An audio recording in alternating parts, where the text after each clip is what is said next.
আপনারা দেখছেন বিকে টিভি, কোটি মানুষের কথা।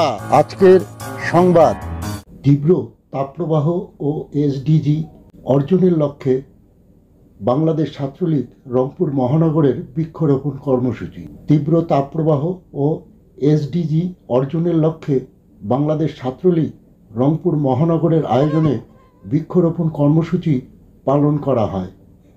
10 দিনে 5 লক্ষ বৃক্ষরোপণ কর্মসূচির অংশ হিসেবে 24শে এপ্রিল বুধবার বৃক্ষরোপণ কর্মসূচি অনুষ্ঠিত হয়।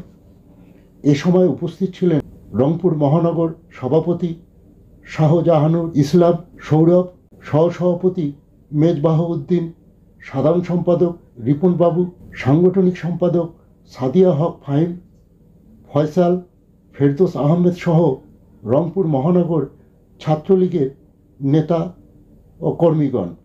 ধন্যবাদ। বিকে টিভি, অলোকনাথ,